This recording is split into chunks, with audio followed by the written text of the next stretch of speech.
이스타TV에서 치즈케이크 광고를 한다면 믿으시겠습니까? 55년 역사를 자랑하는 프랑스에서 굉장히 유명한 국민 치즈 끼리! 맛있다. 나도 끼리! 자, 야, 네 스타일이야. 형이 먹은 게 뭐야? 쿠키앤크림 스틱 치즈케이크. 자, 저는 리얼 스틱 치즈케이크이거든요. 이거 야, 이거 애들도 환장하겠다. 맛있다. 맛있다. 크게 봤을 때 두 가지 제품군이에요, 여러분. 요게 리얼 스틱 케이크. 형이랑 저랑 먹고 있는 거고, 플레인 맛, 요게 플레인, 그다음에 블루베리, 코앵크 이런 맛이 있는데, 어떻게 보면 오리지널 치즈케이크에 가깝다라고 생각하시면 되고, 스틱이니까 편안하게 먹기 좋아요. 이거 예를 들어 집에서 홈파티 같은 거를 해. 그렇지. 딱이지. 딱이야. 뭐 걸리지게 먹어. 그 다음에 야 입까지만 한 잔 더 할까? 요때 요런 거 딱 좋잖아요. 거기에 플러스 요 동그랗게 생긴 게 크림치즈 찰떡인데요. 블루베리, 스트로베리, 베이크 치즈 이것도 한번 먹어봅시다. 잘하네 여기. 웨이jap 해줘야겠다. 맛있다. 디저트로도 굉장히 좋고요. 합성 착색료나 합성 향료, 합성 보존료 이런 거 안 들어갑니다. 냉동 보관했다가 상온에 2~30분 두면 되거든요. 그러면 아주 쫀쫀하게 먹을 수 있고 아주 부드럽게 먹을 수 있다. 저희 이스타TV 구독자를 위해서 온오프라인 합쳐서 제일 저렴한 할인가를 구성을 했다고 하니까요. 한정 수량 이벤트입니다, 여러분. 이스타TV에서 치즈케이크 광고 한다면 믿으시겠습니까? 바로 이겁니다. 끼리! 끼리! 아, 오랜만에 보셨습니다. 어떻게 지내셨나요? 예. 누워 계셨나요? 오래간만에. 아, 오랜만이죠. 저랑은 되게 오랜만에 보는 거 아닌가? 아니 그 자리에 맨날 있었잖아. 나는 전화 통화할 때. 아, 그치. 예, 맨날 누워 계실 때. 예, 자리에 있었잖아요. 오늘은 서 계시네요. 예. 아니 뭘 서 계세요? 아니 누워 있을 수도 있는 거 아닙니까? 아니 최근에 근데 SNS 보니까 거의 누워 계시다가 아니면은 뭐 위스키 한잔 하러 나가시고 뭐 그 정도 아니면은 옷 사진 찍을 때 정도나 일어나시고 거의 누워 계시는 것 같던데요? 아니 그건 아니죠. 아, 그래요? 네, 대부분 서 있고 그때만 누워 있는 거예요. 아, 근데 저희가 이제 전화할 때마다 그렇게 돼서 그 월요일 날 이제 마치고 히든풋볼 녹음 마치고 집에 갔잖아요. 근데 집까지 한 15분 20분 걸어가야 되지 않습니까? 피곤해서. 한 15분 걷는 거 가지고 피곤해. 나이 들면 다 그렇다. 오늘 저희가 무슨 얘기 할 거냐면요. 콘테 하면은 떠오르는 전문가가 우리 박찬호 위원님 아니겠습니까? 근데 지금 토트넘에서 뭐 토트넘뿐만 아니죠. 여러 클럽에서 이 선수를 좀 데려가고 싶어 하는데 이 바스토니에 대해서도 우리 박찬호 위원님 가장 잘 알고 계실 테니까 한번 바스토니 어떤 선수인지 이야기를 좀 해주시고 이적설이 왜 도는지도 한번 쭉 들어보죠. 자, 일단 바스토니 이적설이 지금 굉장히 많은 매체에서 다수의 기자들이나 혹은 그 좀 이적설 푼 양반들이 이제 많이 얘기를 하고 있는데 토트넘과 링크가 지금 진하게 나고 있죠. 일단 바스토니 이적설에 대해서 얘기를 하기에 앞서서 이제 콘테가 그렇다면 토트넘 그리고 콘테 감독이 왜 바스토니를 원하는가 여기서부터 이제 얘기를 시작해 보도록 하겠습니다. 콘테 감독은 이제 인테르가 우승하던 시즌 2021 시즌이죠. 이거 왜 이렇게 내려가? 그래서 이 시즌부터 이제 센터백들이 적극적으로 전진해서 공격에 가담하는 걸 좀 독려를 해줬습니다. 시행 초기에는 사실 그러니까 2021 시즌 초창기죠. 초반에는 라인하고 이제 간격이 좀 늘어나는 문제가 있으면서 실점이 늘어나면서 좀 밸런스적인 문제가 좀 있었어요. 근데 이제 후반기에는 전체적으로 라인을 조금 내리면서 안정적으로 운영해서 이제 결국 리그 우승을 차지를 했죠. 콘테 감독이 이제 이런 구상을 하게 된 거는 물론 이제 기존에도 백스리에서 이제 센터백들이 전진해서 공격 가담한 건 흔하게 있었던 일이긴 하지만 이게 패턴이나 빈도수 자체의 문제거든요. 얼마나 자주 전진을 하고 얼마나 많이 올라가느냐 이런 부분인데 그런 부분에 있어서 이제 콘테 감독이 이런 구상을 하게 된 게 콘테 감독이 맨 처음 맡았던 2019-2020 시즌 이 시즌의 중간에 이제 센시 선수가 부상으로 빠지게 되는 일이 발생을 합니다. 근데 이때부터 공격 작업에 약간 문제가 생겨요. 그러니까 센시가 이때만 해도 막 이 정도로 잘해줄까 싶었는데 막상 써보니까 프리시즌 때부터 잘해서 시즌 초반에 잘 써먹다가 근데 이제 부상이 너무 많아졌잖아요. 그러니까 2019-20 시즌 전반기까지 스테파노 센시가 엄청나게 잘해줬습니다. 이 왼쪽 메잘라 자리에서 엄청나게 잘해줬었는데 그래서 뭐 챔피언스리그도 바르셀로나랑 경기할 때 원정 가서 경기할 때 보면 센시가 엄청나게 잘하던 그런 장면이 있었거든요. 근데 이 선수가 이제 부상으로 빠지게 되면서 공격 작업하는데 좀 문제가 생기기 시작을 해요. 그러니까 왼쪽에서. 왼쪽 공격 작업하는데 문제가 생기기 시작해요.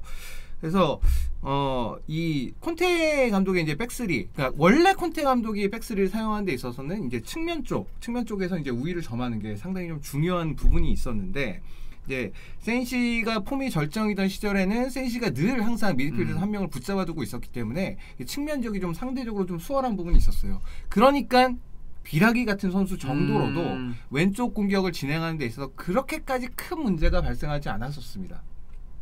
근데 이제 센시가 부상으로 이제 이탈을 하게 되니까 비라기 정도로는 안 되는 거예요. 이렇게 왼쪽 그러니까 센시가 있을 때는 비라기 정도도 됐는데 센시가 없으니까 비라기 정도의 윙백으로는 왼쪽 측면 공격이 뭔가 수월하게 안 풀린다는 거죠. 그렇죠. 그런 문제가 이제 발생하게 된 거죠. 그래서 그 콘테 감독이 이제 이 왼쪽 윙백이 얘로는 안 되겠다. 그래서 부족함을 느끼고 그래서 겨울에 이제 데려온 게 그래서 0이죠.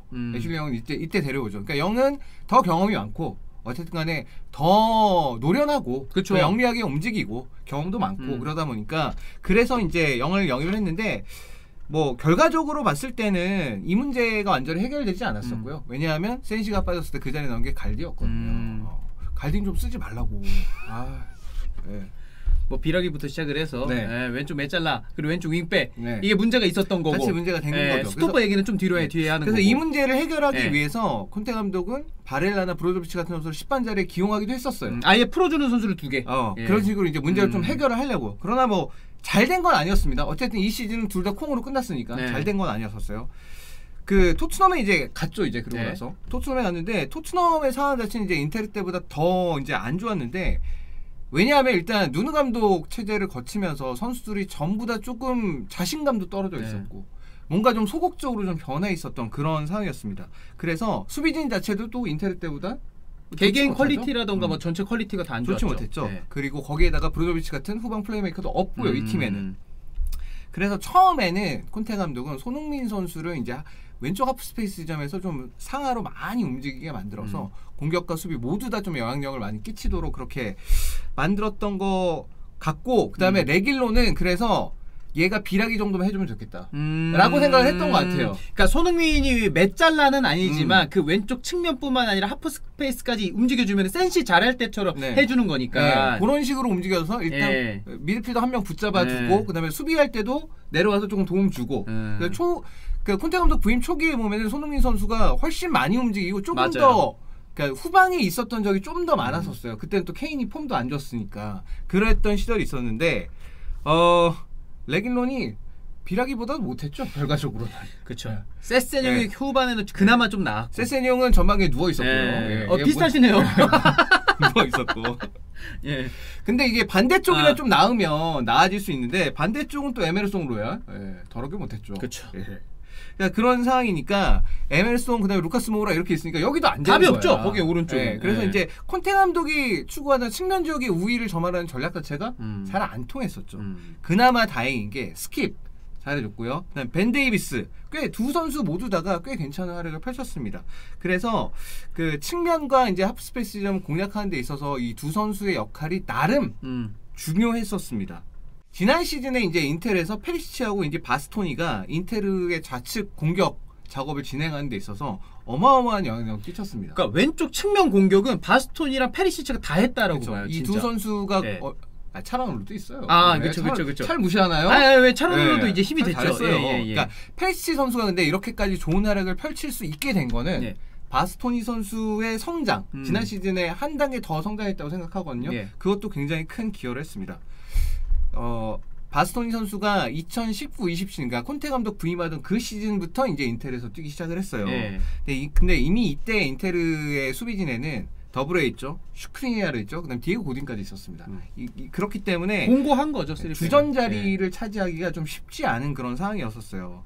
근데 이제 바스토니 선수는 아탈란타에 있던 시절부터 발밑이 좋은, 그다음에 신체 조건도 좋은 대형 수비수 제목이다라는 평가를 좀 받고 있었던 선수였었습니다. 그래서 좌측에 근데 고딘 선수가 좌측에 잘 못 써요. 그러니까 고딘이 무조건 오른쪽에 두게 되죠. 고딘이 오른쪽에 쓰게 되고 그다음에 좌측에 이제 슈크리니아르 선수가 섰는데, 그러니까 이렇게 서고 나니까 후방에서 빌드업하는데 좀 문제점이 좀 발생을 했었어요. 그러니까 이게 단적으로 드러났던 게 이제 2019-20 시즌에 보면 전반기에 이제 인테르랑 유벤투스랑 이제 맞대결을 펼치는데, 당시에 보면은 유벤투스 전방 압박에 시달리면서 인텔의 수비진들이 공을 미드필더로 못 보내는 거야. 압박이 너무 시달리면서. 그러니까 이 상황이 계속 전반전 내내 이제 지속이 됐었고, 그래서 굉장히 경기가 힘들었었거든요. 후반전에 콘테 감독이 한 50분 좀 넘어서 바로 바꿔줍니다. 그러니까 뒤쪽에서 좀 풀 수 있도록 차라리 맨 최후방에서도 고딘 빼고 바스토니를 투입해요. 예. 그래서 바스토니가 이제 왼쪽에 서고 그다음에 슈크레인으로 오른쪽으로 가고. 근데 여기서부터 풀리기 시작을 해요. 그러면은 지금 3백처럼 된 거네요. 그렇죠. 딱 3명이. 원래 이제 지금 이제 구성된 그 3백 되면서 거기서부터 후방에서의 빌드업이 풀리기 시작한 경기가 좀 풀렸어요. 그러니까 이 문제점을 바로 해결했는데 아마 콘테 감독도 이게 될까 한번 약간 반신반의하면서 이제 기용을 했던 것 같은데 실제로 유벤투스 같은 강팀이란 경기에서 이런 점이 풀리니까 그 다음부터는 서서히 이제 바스토니가 점점 주전으로 나오는 시간들이 좀 더 길어지기 시작을 합니다. 뭐 경기 자체는 근데 이 경기는 사실 막판에 이간에서 골 먹고 져요. 예. 이대로 졌습니다. 예. 일단 중요한 건 바스토니는 토트넘에 가게 된다면 벤 데이비스가 할 수 있는 건 다 할 수 있습니다. 예. 그러니까 제가 바스토니 보면서 무슨 생각을 했냐면은 그 뭐 중간에 성장 얘기도 했지만 왼쪽에서 이제 수비하는 것도 수비하는 건데 저는 커버 범위가 예전에 비해서 훨씬 넓어졌다라고 생각을 해요. 그것도 지난 시즌에 좀 더 좋아진 부분 중에 하나예요. 그래서 이제 뭔가 페리시치가 공격과 수비 중에서 둘 중 하나만 뭔가 이 선수의 강점 뽑아라 하면 저는 공격이라고 생각이 드는데 그러면 이제 페리시치가 비어도 왼쪽 공간 더 많이 커버해야 되는데 저는 그런 면에서는 바스토니가 정말 많이 좋아졌다라고 생각을 하거든요. 네. 그래서 바스토니 선수는 일단 벤 데이비스가 할 수 있는 건 다 할 수 있고 그다음에 키도 크고 190 좀 넘을 거예요. 아마 저도 190 넘는 걸 알고 있어요. 190 정도 되고 그다음에 롱킥의 정확도도 벤 데이비스보다 훨씬 좋습니다. 사실 벤 데이비스가 윙백 풀백 시절에도 평가받았던 게 이제 킥력이 좋다. 킥이 정확하다였잖아요. 원래. 근데 그거보다 바스토니 제가 볼 때 롱킥은 바스토니가 더 뛰어나요. 예. 이게 대표적으로 보였던 게 이제 후반기에 유벤투스랑 인테르랑 이제 지난 우승 시즌에 맞붙을 때 바스토니가 뒤에서 롱패스를 줘서 바렐라 골 넣는 장면이 있거든요. 그 패스 되게 멋있는데 그러니까 그게 이제 단적으로 좀 드러난 그런 예가 되겠고 바스토니 선수가 수비적으로도 좋아졌다는 건 일단 수비할 때 좀 어설프게 들이대는 장면들이 좀 많이 줄었습니다. 인텔에서 이번 세 번째 시즌까지 이제 치렀는데 시간이 지날수록 수비적인 지표들도 점점 좋아지고 있었어요. 이건 뭐 아마 태클 수도 그렇고 그다음에 뭐 공중볼 경합이나 이런 것들 대부분의 지표들이 다 좋아졌습니다. 이거는 수비적으로 발전하고 있다는 얘기가 되고 눈으로 봐도 실제로도 이 선수가 조금 더 침착해졌구나라는 걸 좀 알 수 있어요. 그러니까 사실은 시모네 인자기 감독 체제 아래서는 훨씬 더 공격 가담을 많이 하기 때문에 수비적으로 훨씬 어려울 수 있는데 그런 부분들도 오히려 좋아졌다는 건 이 선수가 많이 성장했다라고 이렇게 볼 수가 있는 그런 부분이 되겠습니다. 시모네 인자기 감독 아래서 이제 더 공격적인 역할을 맡았기 때문에 사실 거의 윙백과 비슷하게 움직였거든요. 이 바스토니가 윙백과 비슷하게 움직이면서 좋아진 점은 결국 페리시 선수한테 선택지가 좀 늘어난 거예요. 안쪽으로 잘라 들어올 수도 있는 거예요. 페리시가 바깥쪽에 서면 이제 바스토니가 이제 안쪽에 하프 스페이스 점을 가고 아니면 안으로 들어오면 바스토니가 오히려 반대쪽으로 가고 여기에 맞물려서 차란으로도 이제 여기 들어가 있으니까 페리시치라는 선수가 좀 단순한 원 패턴에 가까운 그런 플레이로 측면을 플레이하는 선수였었는데 인테르에서 안 좋을 때 근데 이렇게 다양한 움직임들이 있다 보니까 그런 점도 확실히 많이 영향을 받았어요. 이거 그냥 딱 토트넘에 대입하면은 지금 토트넘이 그런 공격으로 왼쪽 측면에서 손흥민 선수가 뭐 오른발로 감아서 때리든 직전으로 들어온 다음에 이제 윙백이랑 패스 주고받든 이런 패턴들이 만들어질 수 있다라는 거죠. 그렇죠. 그러니까 어쨌건 간에 손흥민 선수는 이제 득점왕이니까 아마 다음 시즌 들어가면 굉장히 많은 견제를 받을 거예요. 그러면 대신에 그렇게 되면 페리시치가 있고 만약에 바스토니가 간다면 그 두 선수가 상대적으로 더 자유로워질 수 있는 여지가 있기 때문에 그렇게 되면 반대편에 있는 선수들한테 좋은 킥을 통해서 이제 어시스트를 해줄 수 있는 또 찬스를 만들어줄 수 있는 그런 부분들이 이제 생겨날 수가 있겠죠.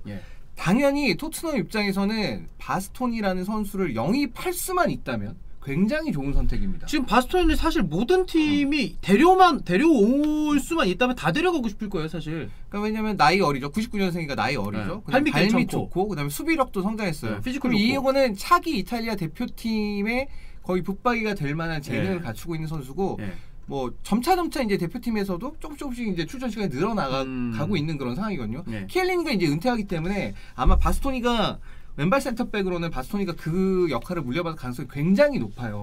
지금 현재로서는 때로만 쓰면 좋죠. 오래 볼 수 있는 선수니까. 그러나 다시 말하지만 바스토니가 안 된다. 인테르 입장에서 당연히 안 되는 선수에 나가면은 안 된다. 지금 인테르가 이렇게 링크가 좀 많이 나는 이유가 인테르가 이번 시즌에 뭐 이게 정확하게 뭔지 모르겠어요. 이게 파이낸셜 페어플레이 상에서의 자본 이득을 봐야 하는 건지 FFP. 아니면 진짜 그냥 돈이 없어서 뭐 그냥 하는 건지 어쨌건 간에 6천만 유로가 필요하다라는 보도가 지속적으로 나오고 있습니다. 딱 6천만 유로. 그리고 바스톤이 가격 매겨준 게 6천만 유로죠. 그러니까 뭐 이적설이 지금 그렇게 나오고 있죠. 그 금액으로. 네, 원래 이 선수가 뭐 트랜스마크트나 다른 데서 얘기 들었던 건 원래 7천만, 8천만 이런 썰이 있었는데 인텔이 FFP 6천만 유로 때문인지 뭔가 우리가 생각했던 이 선수의 이적료가 생각보다 이 정도면은 지를만 하네라고 좀 대고 있으니까. 근데 사실 6천만 유로도 수비수면 싼 건 아니죠. 그쵸. 굉장히 비싸죠. 비싼 거죠. 네. 사실 이 정도 금액이면 이 선수가 나이가 어리고 왼발이고. 유망하기 때문에 뭐 그래서 보는 걸 수도 있겠지만 근데 나는 존나 솔직히 순위 존나 같은 게 아니 6천만 유로가 우리가 필요하니까 6천만 유로에 팔겠습니다. 그러면 누가 6천만 유로에 사겠냐? 그러면 5천만 이렇게 내려가겠죠. 한 8천만을 매겨놔야 6천만에 팔까 말까 하는 거지. 미친놈들 아니야 이거.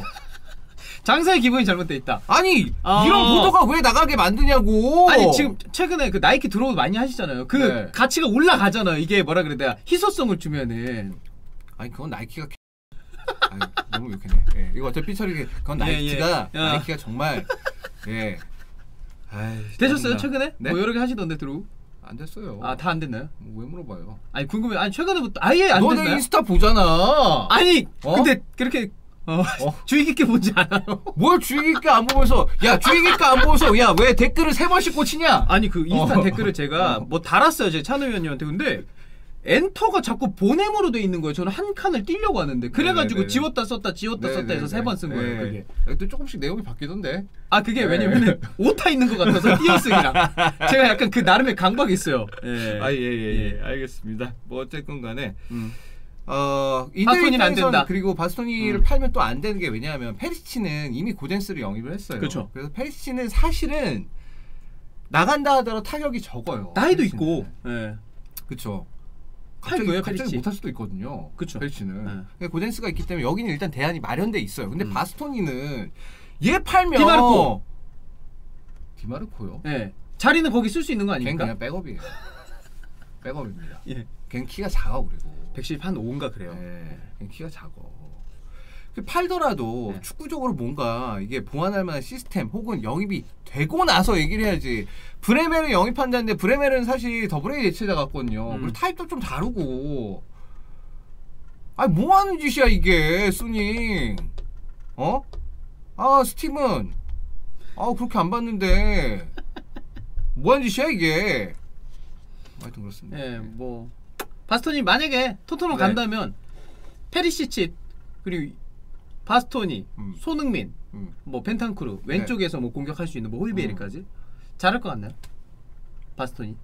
더불어. 우리는 왜냐면은 없어요. 진짜. 근데 그건 무조건 좀 있어요. 바스토니 선수가 발밑이 좋고 패스 잘하는 선수인데 단점이 하나가 있는 게 이 단점도 많이 고쳐지긴 했습니다. 선택하는데 시간이 좀 걸려요. 사실 그 2년 전에는 이게 굉장히 큰 단점이었습니다. 그러니까 이 반대쪽에 그때 당시에 보면 바스토니하고 슈크리니아를 둘 다 이제 전진을 해서 공격에 숫자 가담을 많이 시켜주는 그런 부분이 있었는데 거기서 있었을 때 슈크리니아르는 패스가 좀 부족해도 판단 빨리 내리고 빨리 공을 줘요. 그게 훨씬 낫거든 사실 템포 만드는 데는. 근데 바스토니는 고민을 되게 많이 해요. 그러니까 본인 드리블을 어느 정도 치는 것도 있고 그 다음에 자기가 좀 더 뭔가 좋은 상황을 만들려고 좀 고민을 많이 하는 것 같아. 이러면서 타이밍 늦고 그다음 뺏기고 이런 경우들이 좀 있었어요. 근데 그 단점이 이제 지난 시즌에는 그러니까 21, 22 시즌 이때는 많이 좋아졌었는데 EPL 가서도 만약에 그런 단점이 또 나오면 약간 답답할 수 있습니다. 처음에 볼 때. 근데 이제 그런 부분들은 분명히 뭐 어느 정도 시간이 지나고 적응하면 나아질 거라고 생각을 하기 때문에 어쨌든 간에 안 간다. 바스토니 가는 대로. 가는 대로? 아니 토트넘 만약 가면은 가는 대로 다시 또 불러가지고 이제 토트넘이랑 얼마나 잘 맞나 또 그때 이제 또 자세히 이야기를 한번 해보죠. 콤보지 싫어할 거야 그러면. 그렇습니다. 네.